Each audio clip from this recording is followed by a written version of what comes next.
Welcome to this explainer. Let's talk about something that lives in the shadows of practically every major tech stack out there, Bash scripting.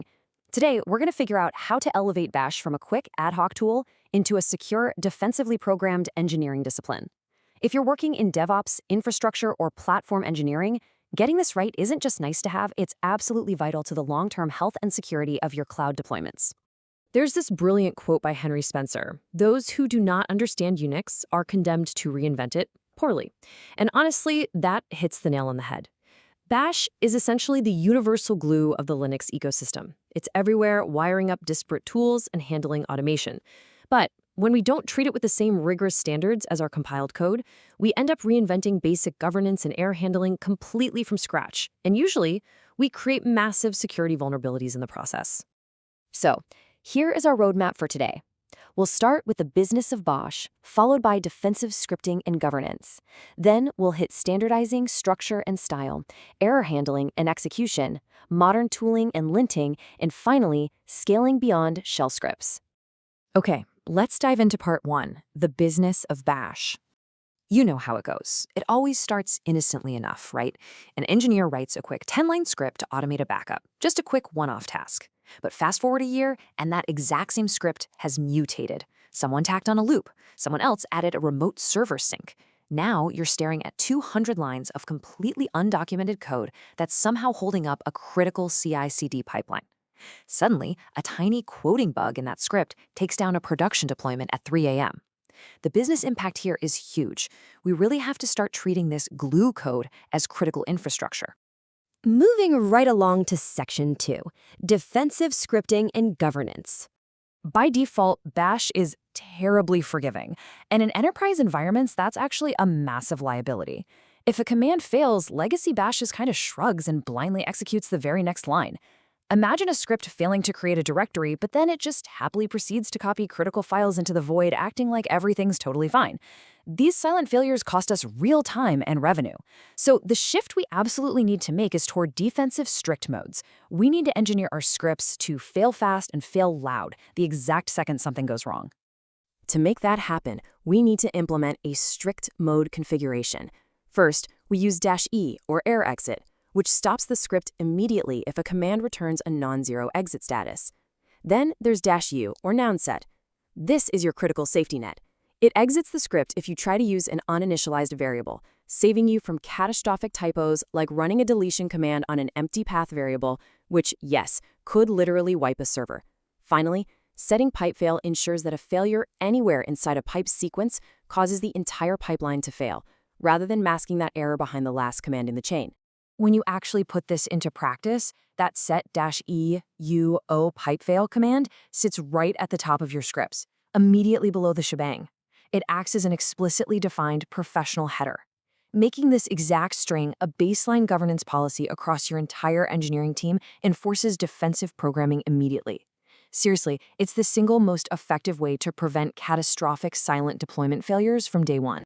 Let's move on to Section 3. Standardizing structure and style. Look, when you're managing an enterprise team, you literally cannot have everyone writing Bash in their own unique dialect. Establishing a standardized blueprint solves this entirely. Start with a shebang to explicitly pin your script to Bash. Add a rich comment block for self-documentation. Declare your global constants in uppercase. From there, group your logic into functions and strictly use the local keyword for internal variables so they don't leak out and pollute your global namespace. And finally, keep your main program body executing cleanly at the very bottom.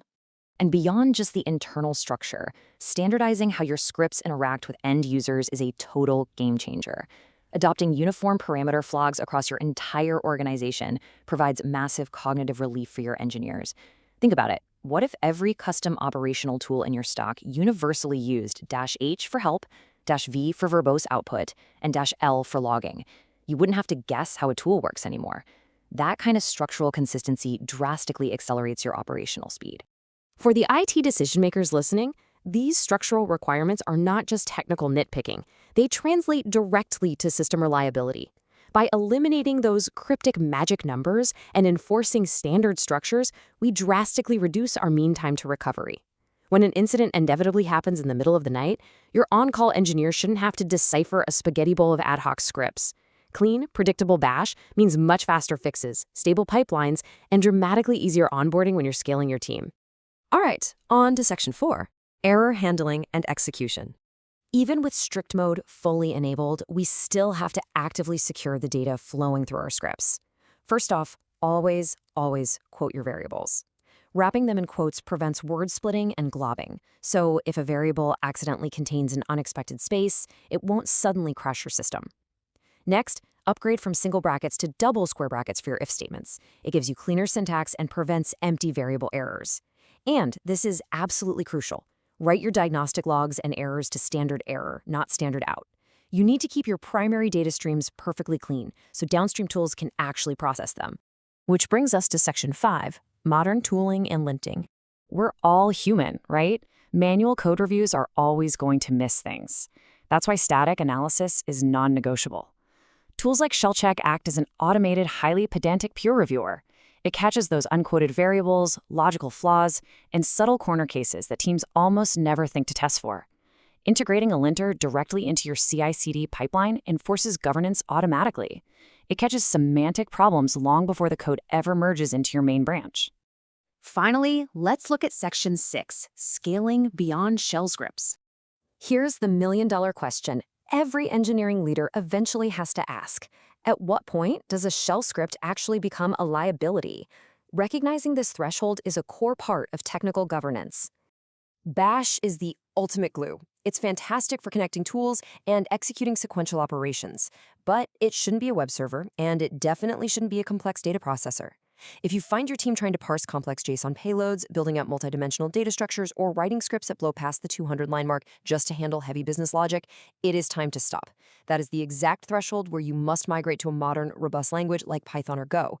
Otherwise, your automation is just going to become an unmaintainable bottleneck. So, what's the bottom line for technical leadership? Treat Bash with the exact same rigor as your compiled code. Establish strict coding standards and enforce them automatically with tools like ShellCheck. Let Bash do what it does best, gluing infrastructure together and running lightweight automation. But be purposeful and decisively graduate to modern programming languages the moment your logic complexity scales up. I'll leave you with this thought to evaluate your own deployment architectures. Sometime this week, go back to your repos, look closely at your CI/CD pipelines, and ask yourself, is your enterprise infrastructure held together by fragile ad hoc scripts, or is it deliberately engineered with defensive automation and strict governance? Thanks so much for joining this explainer. Now go audit those scripts,